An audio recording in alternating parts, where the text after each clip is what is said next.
Компоттан қалған абрикостан творожный пирог жасаймыз, немесе свежий абрикос қосуға болады. Ең алдымен 200 грамм ұнды ситадан өткізіп аламыз. Оның үстіне 1 шай қасық разрыхлитель қосамыз және 100 грамм сливочное масло қосып, барлығын крошка болғанша еземіз.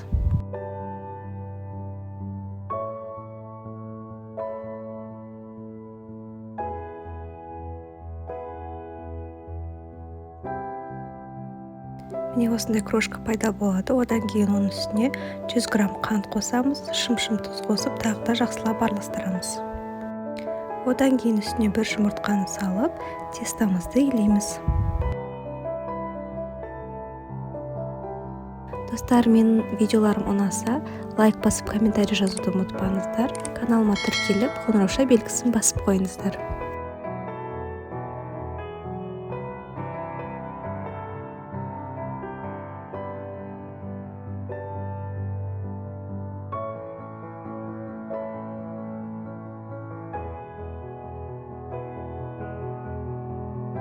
Міне бізде осындай тесто пайда болады.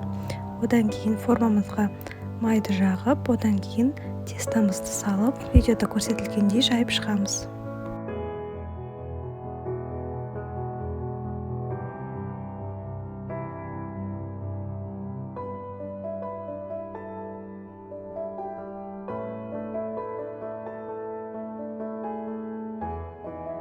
Тестамызды бір келкі жайғаннан кейін 20-30 минутқа холодильникке қойып қоямыз.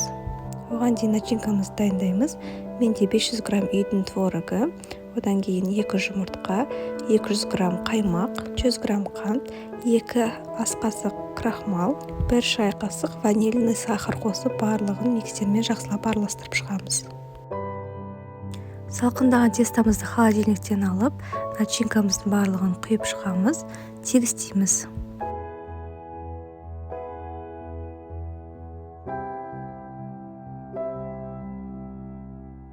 Одан кейін үстіне осындай менде компоттан қалған абрикостар үстіне салып шығамыз, немесе свежий түрінде де салуға болады.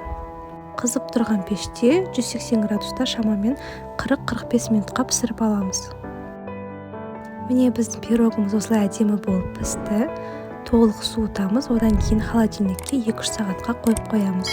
Өте дәмді, иісі деген керемет болып шығады. Жасап көріңіздер.